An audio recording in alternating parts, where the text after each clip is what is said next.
자, 우리 한번 옆 사람에게 뒷사람의 인사 한번 합시다. 이렇게 인사합시다. 예수님이 우리를 구원하시기 위해 이 땅에 오셨습니다. 시작.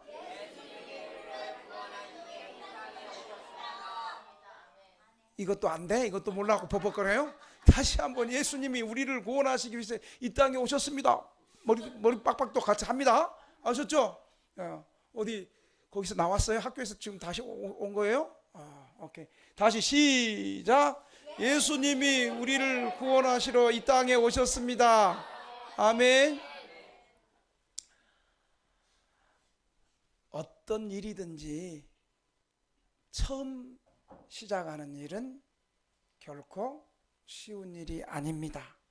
왜냐하면 처음 시작하는 일은 한 번도 해보지 않은 길이고, 또 처음 시작하는 길이고, 또 처음 가는 길이기 때문에 처음 시작한다는 것은 많은 용기와 또 모험이 필요한 길입니다. 처음 시작하기 때문에 함께 일할 사람도 없고, 또 함께 도와줄 사람도 없고, 또 잘 알기에 실패할 확률도 많기 때문입니다. 사업도 처음 시작하는 것이 어렵습니다. 매뉴얼도 없고 무엇을 해야 할지 막막하기만 합니다. 그래서 많은 시행착오를 하면서도 또 성공한다는 보장도 없기 때문입니다. 교회 개척하는 것도 역시 마찬가지입니다. 처음 교회를 개척해서 목회하는 것은 참으로 어려운 일입니다.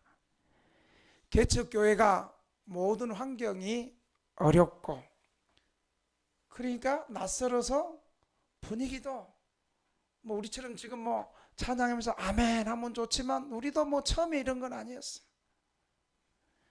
처음에 몇 사람도 없는데 한참 예배 들어오는데 술 먹고 들어와가지고 문을 빵 차면서 야 뒤에 이제 욕을 좀 붙이면서 설교를 그렇게밖에 못해. 그러면 또 우리 가운데 또 의협심 있는 사람이 니는 뭔데 목사님 설교하는데 지랄이야 나와. 그래가지고 나는 그때 경찰 부른 적이 없어요. 화장실에 가가지고 자기들끼리 치고받고 하면 한 사람이 나는 여러분 화장은 여자만 하는 줄 알았는데 화장실에서 퍼벅 소리가 나더니 남자도 화장을 하대. 얼굴이 눈탱이가 약간 파란색이 좀 붙어 있고, 또 코에서 빨간 국물이 나오고, 그러면서 그때부터 조용히 앉아가지고 눈물을 흘리면서 예배를 드려. 그때 나는 눈물을 흘리면서 예배를 드리니까 내가 설교를 너무 잘해가지고 감동을 받아가지고 저 사람이 눈물을 흘리면서 회개하는 것 같다. 그랬더니 그게 아니라 목사님 서러워서 울었어요. 개척교회는 처음부터 완벽하지 않습니다. 재정도 부족하기 때문에 무슨 일도 힘있게 할 수도 없고, 또 한 달 임대료를 다 감당할 수 없어서 목사가 조마조마하고, 그리고 그러니 목회자 생활비는 보장할 수도 없습니다. 그래서 많은 목사님들이 개척하기를 꺼려합니다. 그래서 처음에 무언가를 시작할 때는 도전 정신과 뭔가 결단이 필요한 것입니다. 오늘 본문에도 예수님께서 이 땅에서 하나님 나라의 복음을 전하는 일을 시작했습니다. 그런데 예수님은 하나님이시지만 이 하나님 나라 복음을 전하는 일을 혼자 하지 않았습니다. 12명의 제자를 부르셨는데, 오늘 본문은 그 12명의 제자들 가운데 4명의 첫 제자를 부르시는 겁니다. 여러분, 우리가 잘 아는 예수님 이 땅에 오시기 전에 유대 광야에서 회개하라 천국이 가까이 왔느냐라고 예수님의 앞길을 예비했던 세례 요한도 세례 요한의 제자가 있었습니다. 그리고 처음에는 예수 믿는 사람들을 박해하고 예수 믿는 사람을 감옥에 보냈던 그 악독한 사울도 다메섹 도상에서 예수님을 만난 후에는 사울의 복음을 받아서 사도 바울의 제자들이 함께 생겨서 함께 제자들과 복음을 전하는 것을 볼 수 있습니다. 우리 예수님도 하나님이시지만 이 땅에서 공적으로 하나님 나라 복음을 전하는 그 일을 하실 때 혼자 일하시지 않고 제자들을 불러서 일했다는 사실을 여러분 기억하시길 바랍니다. 예수님께서 사역을 시작하면서 자신과 함께 일할 사람을 부르셨다는 사실을 여러분 주목하시기 바랍니다. 마태복음 3장 14절에 보면 이렇게 말씀합니다. 이에 12를 세우셨으니 이는 자기와 함께 있게 하시고 또 보내다 전도도 하며 자기와 함께 있게 하시고 예수님과 함께 있으면서 이들을 예수님 제자로 삼으시면서 이들과 함께 복음을 전하시고 이들과 함께 기쁨을 나누시고 이들과 함께 하나됨을 우리 예수님은 느끼고 보냈다는 사실입니다. 이처럼 예수님께서는 하나님 나라를 세우시는데 혼자서 일하지 아니했습니다. 예수님께서는 갈릴리 촌동네에서 시골 마을에서 사역하는 동안에 그리고 주님이 3년이 지나서 복음을 증거하고 십자가에서 죽으시고 부활하신 후에도 주님이 떠난 후에도 주님과 함께 일하고 주님을 대신하여 일할 제자들을 찾고 계셨다는 사실을 오늘 본문이 말해주고 있습니다. 12제자 가운데 가장 먼저 된 제자, 첫 제자를 부르시는 장면은 너무나 귀하고 중요합니다. 여러분, 예수님의 첫 제자가 된다는 것이 여러분 쉬운 일이겠습니까? 예수님의 첫 제자로 부름받는다는 그 부름받는 제자들의 마음이 쉬웠겠습니까? 오늘 본문은 주님의 첫 제자, 4명의 첫 제자들의 헌신과 순종을 우리에게 보여주면서 우리도 이런 순종을 요구하고 있는 것입니다. 첫째, 예수님의 처음 제자들은 예수님 누구를 부르셨어요? 직업이 뭐였어요? 어부를 불렀어요. 예수님은 갈릴리 어부를 제자로 부르셨다는 것은 평범하고 소박한 가난한 낮은 계층의 사람들을 제자로 삼으셨다는 것을 말하고 있습니다. 오늘 16절에 보니까 갈릴리 해변으로 지나가시다가 시몬과 그의 형제 안드레가 바다에 그물을 던지는 것을 보시니 그들은 어부라. 또 19절에 보니까 조금 더 가시다가 세베대의 아들 야고보와 그 형제 요한을 보시니 그들도 배에 있어 그물을 깁는데, 자, 이 4명의 첫 제자의 직업이 뭐예요? 어부는 예루살렘에서 이스라엘에서 이스라엘 그 시대에서 부자 계층도 아닙니다. 중산층도 아니었습니다. 소박한 낮은 계층의 가난한 업종이 바로 어부들이었습니다. 이들은 제대로 공부한 사람들이 아닙니다. 학교를 나온 사람도 아닙니다. 대학을 나온 사람도 아닙니다.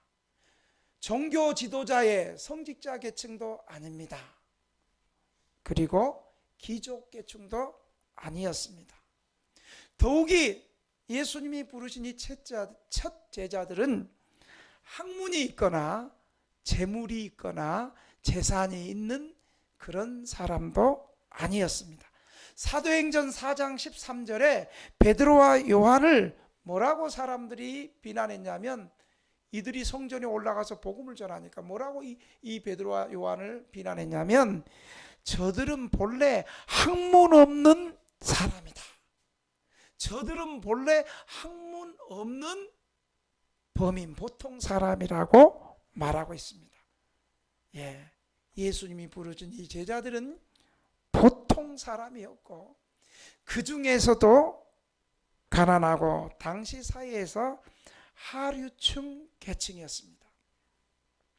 이것은 예수님의 복음이 가난하고 소외되고 약한 사람들을 향하고 있음을 우리에게 보여주고 있습니다. 세상 사람들은 가난하고 병들고 소외되고 우리 사회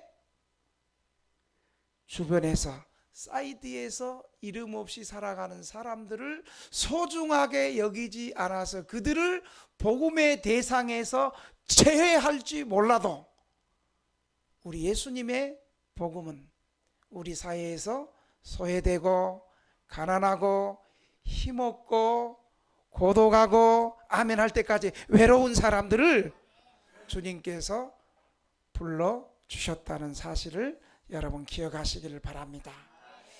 이 말은 예수님은 철저하게 가난하고 평범한 보통 사람들을 믿어주셨다는 거예요. 자, 옆 사람한테 얘기 한번 해봐봐. 예수님은 믿어주는데 왜 당신은 예수님을 못 믿어? 시작. 최봉재 크게 따라 해봐. 다 같이 옆 사람 보면서 예수님은 당신을 믿어주는데 당신은 왜 예수님을 못 믿어? 시작.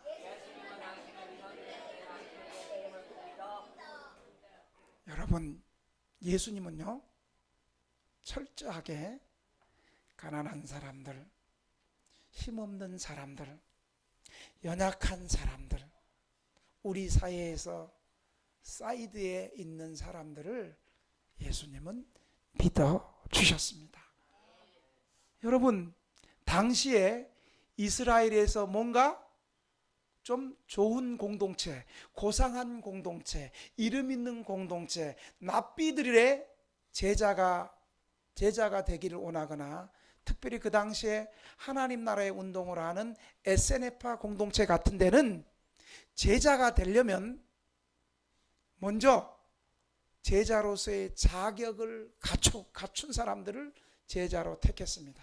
그리고 그 제자를 예수님처럼 예수님이 직접 찾아다니면서 나를 따라오너라 이 가난한 사람을 부른 게 아니고 이들은 이 랍비 계층의 공동체나 에스네파나 나름 그 당시 하나님 나라 운동을 지향하는 공동체는 직접 찾아가지 않고 니네들이 배우려면 우리한테 찾아와. 그리고 아무나 받지 않았습니다.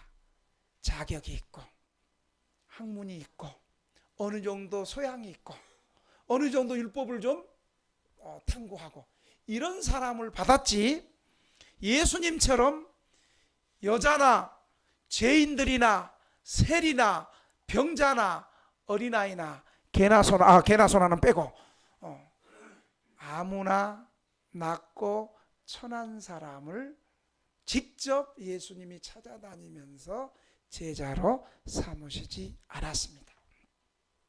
예수님은 제자들을 부르시는 과정에 있어서 예수님의 사역의 정체성을 분명하게 말해주고 있습니다.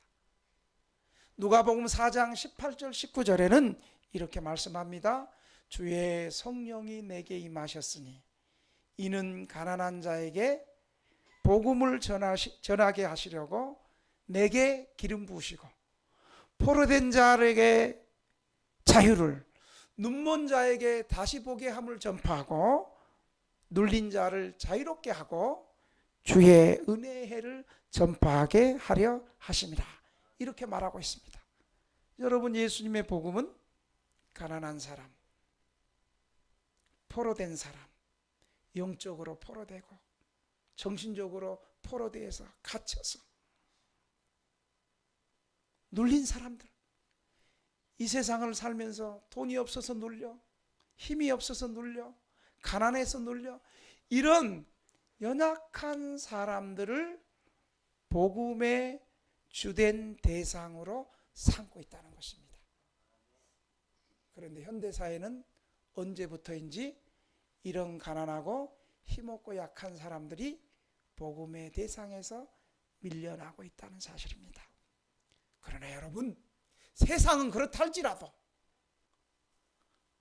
우리 하나님은 교회를 통해서 이렇게 가난하고 힘없고 약한 사람들을 우리 주님께서 부르시고 찾으시고 보시고 인도하신다는 사실을 여러분 믿으시기 바랍니다. 한번 따라합시다. 나는 예수님이 찾으시는 사랑스러운 복음의 대상입니다. 우리 옆 사람끼리 한번 인사 한번 해보세요. 당신의 얼굴을 보니 주님의 얼굴을 뵙는 것 같습니다. 한번 따라해봐. 안 따라하는 사람은 지금 당신의 얼굴을 보니 썩은 동태 눈가를 보는 것 같습니다. 이렇게 말하는 것 같아. 다시 옆 사람을 보면서 내가 시키는 대로, 윤민호 졸지 말고 옆 사람 봐. 저 박경 성도를 보면서 한 번씩 웃어주세요. 자, 서로 상대방을 좀 얼굴이 좀 그래도 일단 웃어주세요. 씩 웃어주면서 이렇게 따라합니다. 당신의 얼굴을 보니 주님의 얼굴을 뵙는 것 같습니다. 믿으시면 아멘 해보세요. 이처럼 우리 예수님이 제자를 선택할 때도 많이 배우고 세상에서 유력하고 권세 있고 힘 있는 사람을 부르신 것이 아니라 오히려 힘없고 가난하고 약한 사람을 불렀으니, 예수님이 불렀는데 왜 우리가 가난하고 뭐 좀 돈이 없고 좀 약하다고 왜 쫄지 마. 할렐루야. 두 번째로 예수님은, 이 두 번째가 더 중요해요. 이제 이 두 번째를 정말 잘 들어야 돼요. 여러분, 예수님이 이런 가난하고 그 당시 시대에 직업이 낮은 하류층 사람들을 제자로 불렀지만, 지금부터 잘 들어야 돼요. 주님의 그들을 보시고 불렀다 그러거든요. 이 처음 제자들은 비록 당시 갈릴리 사회에서 존경받는 직종은 아니었지만 이 어부들은, 따라합시다, 놀고 있는 사람이 아니라 자기 일에 분주하게 열심히 일하는 사람이었다. 여러분, 중요해요. 우리 주님께서 직업을 차별하거나 무시하거나 함부로 대하지는 않지만 주님이 불렀을 때 이 갈릴리 어부, 여러분 말이 어부지 우리 어부들을 뭐라고 불러요? 너무 세게 얘기하지 마. 그래요. 차마 내가 이 영상으로도 그렇게 말을 할 수는 없고 백분 그렇게 업신여기고 천대에서 불렀어요. 그런데 오늘 본문에 보니까 예수님이 이 제자들을 부를 때 놀고 있고 술 먹고 흥청망청하고 있는 사람들을 부른 것이 아니라 열심히 자기 일에 최선을 다해서 성실하게 일하고 있는 사람을 불렀다는 사실을 여러분 믿으시기 바랍니다. 여러분, 오늘 본문의 16절에 보니까 주님이 부르실 때 베드로와 안드레는 뭐하고 있어요? 바다에서 지금 그물을 던지고 열심히 자기 일에 최선을 다하고 있었어요. 그리고 또 19절에 보니까 또 두 명의 제자 세베대의 아들 야고보와 요한을 부를 때 그들은 다음 출항을 위해서 그물을 깃고 있었습니다. 여러분, 어부들, 여러분, 제가 한때 전사 때 방황해가지고 에이 젊은 놈이 이게 사례비도 얼마 안 되는 것 같고 쪼잔하게 내 전도사 안 해. 그래가지고 나도 한 1년 동안 노가다를 다녔어요. 노가다를. 안 그런 것 같죠? 나 노가다 다녔어. 죄송합니다. 뭐 편하게 사는 건 아닙니다. 노동일을 다니면서 이 노동일을 하는 사람들이 이렇게 보니까 저는 그래도 자존감이 있잖아요. 내가 주의 종이고 전도사라는 자존감이 있는데 이 하루 벌어서 있는 노동일을 하시는 분들이 일이 너무 힘드니까 일 끝나면 그 당시에도 제가 한 5만 원 받았거든요. 92년도에 하루 일당 노동 나가면 한 2, 3만 원 받으면 용역비 10% 떼고 그러면 그거 가지고 집에 그냥 갖다 줘야 되는데, 이분들이 일이 너무 힘드니까 그냥 술 먹으러 가고 그냥 맥주 마시러 가고, 이 받은 거 그냥 하루에 일하고 그냥 너무 힘드니까 술 먹고 돈 다 써버리는 거예요. 주님은 그런 제자를 부른 게 아니고요. 뱃일이 힘들잖아요. 어부일이 힘들잖아요. 육체 노동이 힘들잖아요. 베드로와 안드레아, 야고보와 요한은 하루 일과가 끝나면 흥청망청하게 술 먹고 경마장 가고 도박에 빠진 사람들이 아니라, 비록 힘든 일을 하고 비록 하루층계층의 일이었지만 내일을 위하여 성실하게 준비하는 사람들이었음을 여러분 기억하시길 바랍니다. 주님께서 부르시는 사람은, 물론 노는 사람도 하나님의 은혜로 부르는 경우도 간혹 있어요. 특별한 경우에. 그러나 대부분의 주님이 부르시는 사람은 언제나 자기의 일상에서 최선을 다하는 사람을 불렀다는 사실을 여러분 믿으시기 바랍니다. 주님께서 대부분의 선지자를 부를 때도 그랬습니다. 아모스 선지자를 부를 때도, 아모스 선지자는 하나님께서 자기를 부르실 때 이렇게 고백하고 있습니다. 아모스 7장 14절 15절 이렇게 말합니다. 나는 선지자가 아니며 선지자의 아들도 아니라 나는 목자요 뽕나무를 재배하는 자로서 양떼를 따를 때에 여호와께서 나를 데려다가 여호와께서 내게 이르기를 가서 내 백성 이스라엘에게 예언하라 하셨나니 라고 고백합니다. 그러니까 아모스 선지자도 원래 처음부터 선지자가 아니라 직업이 뭐예요? 목자였어요. 목자. 뽕나무 재배하는 목자였어요. 양떼를 치는 목자였어요. 이런 일상에서 자기를 최선을 다할 때 하나님의 신이, 성령님이 임해서 그를 선지자로 부르신 거예요.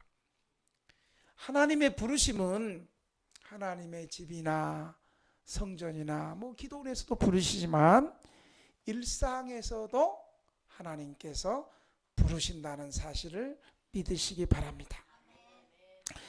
그래서 예수님께서도 이 갈릴리 어부를 제자로 삼으실 때에 비록 제자들이 직업이 좀 낮은 계층이었지만 예수님의 눈에는 그것이 문제가 되지 않았습니다. 예수님의 눈에는 오늘 본문에도 19절에 보면 이렇게 말하고 있어요. 그 형제 안드레가 바다에 그물을 던지는 것을 보시니, 지금 예수님이 누구를 봤어요? 그물 던지는 베드로와 안드레를 보시니 그들은 어부라. 그렇게 하시면서 17절에 뭐라고 말하면 예수께서 이르시되 나를 따라오너라 내가 너희로 사람을 낚는 어부가 되게 하리라 하시니, 그러니까 예수님께서 먼저 보시는 거예요. 먼저 사람들을 보시고 누구를 제자로 부를까 보시는 거. 오늘도 예배 드리는 여기 우리 채은이가 예배를 잘 드리나, 또 아멘을 잘하나, 이렇게 주님이 이렇게 보시는 거예요. 우리 여기를 다 보시는 거예요. 보시고 부르시는 거예요. 주님께서 보실 때는 그들의 직업이 어떤지 이거 중요한 게 아니고, 예수님의 눈에는 이들 안에 성실함과 정직함이 있는가. 비록 이들이 가난하고 낮은 직업의 사람이라도 주님에게는 문제가 되지 않았었고, 이들을 정확히 보시고 부르셨습니다. 어떻게 보셨습니까? 지금은 부족하지만 3년 동안 예수님께 훈련을 잘 받으면 훗날 세계 복음화의 주역으로 사용하시겠다고 주님 부르신 거예요. 한번 따라 합시다. 나는 지금 부족하지만 하나님께서 훈련시켜 주셔서 위대한 하나님의 백성으로 회복시켜 주신다. 아멘. 드셔도 우리 나이 드신 분들이 나이 드셨다고 해서 절망하지 마세요. 우리 120까지 사니까, 모세도 120까지 사야겠으니까 걱정하지 마세요. 여러분, 그러니까 여러분 잘 들어보세요. 여러분, 그러니까 주님이 보시는 것은 학력이나 자격증 같은 스펙을 보시는 것이 아니라, 뭘 많이 알고 뭘 잘하는 것보다는 비록 부족하고 잘 모르고 실수해도 그 사람의 태도나 마음의 자세가 정말 정직하고 성실하고 겸손한 마음으로 배우겠다 하는 사람을 보시고 부르신다는 사실을 여러분 기억하시기 바랍니다. 바로 이것이 영적인 논리가 있는데, 한번 따라 합시다. 지극히 적은 일에 충성하는 자에게, 여러분이 얘기해 보세요. 그 다음 뭐예요? 큰 일도 맡기신다. 예수님께서 이렇게 부르시는 제자직은 언제나 주님의 보심과 부르심으로 시작된다는 사실을 믿으시기 바랍니다. 그러니까 여러분, 우리 교회 올 때 내가 몸이 아프고 가난하고 좀 속상해도 우리 예수님이 지금 예배 드릴 때 나를 보신다. 여러분, 우리 주님은 예배 드릴 때 우리의 어디까지 보냐면 우리의 마음 중심까지 보시는 거예요. 외모보다도 우리의 마음 중심을 보시고, 우리가 애통하는 마음으로 주님 앞에 나왔는지, 정말 상한 마음을 가지고 주님만 의지하고 주님께 내 인생의 모든 문제를 맡기겠다는 그런 마음으로 오셨는데 주님은 보신다는 거예요. 그리고 그런 사람들을 주님이 예배 가운데 만지셔서 새 힘을 주시고 일어나게 하시고 믿음 주시고 거듭나게 하시고 새롭게 사용하시고 치유하신다는 사실을 여러분 믿으시기 바랍니다. 예수님은 이 체험 제자들에게 이렇게 말합니다. 나를 따라오너라. 내가 너희로 사람을 낚는 어부가 되게 하리라. 이들이 처음에는 물고기를 낚는 어부였는데, 이제 예수님은 단순히 물고기를 낚는 어부가 아니라 뭘 낚는 어부요? 사람을 낚는, 생명을 구원하는 그런 어부로 부르시겠다는 거예요. 여러분, 사람을 낚는 어부라는 뜻은 사람을 인도하여 주님께로 붙이는 것을 말하는 거예요. 왜 그래요? 인간은 그대로 내버려주면 죄로 말미암아 지 하고 싶은 거, 지 먹고 싶은 거, 지 가고 싶은 거, 제약을 따라서 세상을 따라서 마귀가 끌고 가가지고 다 멸망받을 수가 없습니다. 그러니까 예수님께서 멸망하는 사람들을 붙잡아가지고 예수님께로 인도해서 영원한 생명으로 들어간다는 사실을 여러분 믿으시기 바랍니다. 오늘도 제가 그동안 교회를 안 나오시다가 이제 우리 교회 갑시다. 이분들이 이 말씀에 순종해서 그 교회 나왔어요. 이 나온 분들, 여러분들은 소망이 있어요. 이제 여러분들은 사실은 여러분 우리 믿음 좋은 기존에 믿는 우리 성도들에게 물어봅시다. 새신자들 말고. 우리가 처음에 교회 딱 나오면 바로 막 목사님 말씀이 들려주고 바로 믿음이 생기고 그러지 않았잖아요. 우리도 예배 시간에 졸고, 잘 졸고 지금까지 졸고 있잖아. 졸고 저 소리가 뭔 소리인지 하나도 모르겠고 머리가 아픈데, 그런데 그래도 그냥 처음에는 믿음이 없어도 의리가 있어가지고 그래도 목사님이 나를 기억해 주시고 그러니까 내가 교회 나가줘야지. 이런데 어느 날 갑자기 하나님의 말씀이 내 마음 깊이 들려지기 시작하는 거예요. 하나님께서 믿음을 주시기 시작하는 거예요. 그래서 내 자신이 무엇인지 깨달아지고, 나는 예수님 없이 살 수가 없구나. 천국이 있구나. 예수님께서 내 죄를 대신해서 십자가에서 피 흘려 죽으심으로 내 죄가 용서받았구나. 나는 영원한 천국 백성이구나. 이게 나도 모르게 믿어지는 거예요. 뭐 깨달아서 물론 공부해야 돼요. 예수 믿는 사람 평생 공부해야 되는데 처음에 공부해야 한다고 믿어지는 게 아니에요. 먼저 믿음은 주시는 거예요. 믿음을 주시고 나서 그 믿음을 더 확신에 거하기 위해서 이제 우리가 성경 공부도 하고 또 모임도 하고 그러는 거니까, 일단 그냥 목사님 오라 그래서 아멘 하고 오신 분들은 하나님께서 그 영혼을 끝까지 책임져 주심을 믿으시면 아멘 해보세요. 마지막으로 예수님께서 첫 제자들을 부를 때 제자들은 즉시 예수님을 따라갔습니다. 한번 따라합시다. 즉시. 존말할 때 즉시.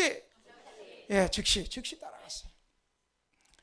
예수님의 부르심에 첫 제자들은 4명의 첫 제자들은 철저한 순종으로 반응했습니다.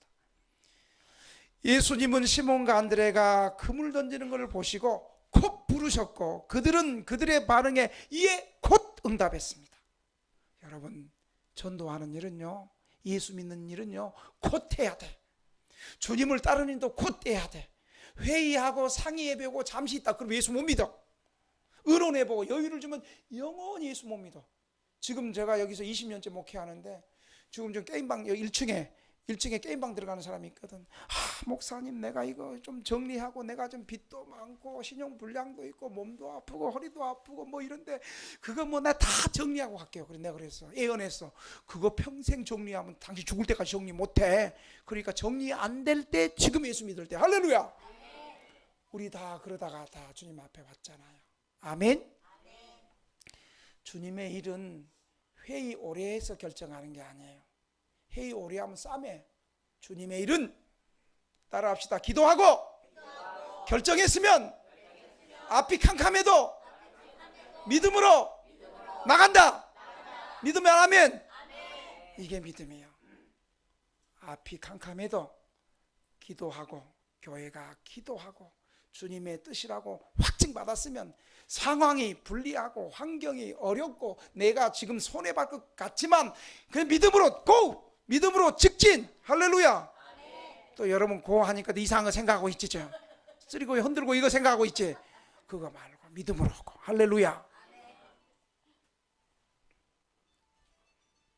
여러분, 더 나아가서 야고보와 요한이 배에서 그물을 깁는 것을 보시면서 19절에 곧 부르셨어요. 여러분, 그들은 어떻게 반응했을까요? 20절에 보니까 아버지 세베대를 품꾼들과 버려들고 예수를 따라가니라. 여러분, 야고보와 요한은요, 예수님이 곧 부르시니까 자기 아버지 세베대를 자기 품꾼들과 같이 버려두고 그물과 배를 버리고 주님을 따라갔어요. 이 아들들은 예수님을 따르기 위해 아버지와 품꾼들과 배와 그물을 버렸습니다. 이 제자들은 하나님 나라의 새 가족이 되기 위해서 아버지와 가족과 가족의 유대관계 일체를 다 포기했습니다. 예수님을 위해 가정과 생계와 모든 세상의 유대를 포기하는 것은 초대교회 그리스도인들의 일반적인 모습이었습니다. 오늘 본문을 통해서 성경은 예수님의 첫 제자들의 부르심만을 말하지 않고 모든 초대 그리스도인들의 부르심을 말하고 오늘 이 시대를 살아가고 있는 모든 그리스도인들을 다 포함하고 있습니다. 예수 믿으려니까 걸리는 게 많잖아. 이래서 못 믿고 저래서 못 믿고 다 포기하시. 여러분, 요즘 현대인들은 너무 가정적이에요. 요즘에 이상한 목사들의 젊은 목사들, 요즘에 이상한 젊은 목사들의 잘못된 주장을 들을 때 나는 참 같은 목사라서 마음이 아파요.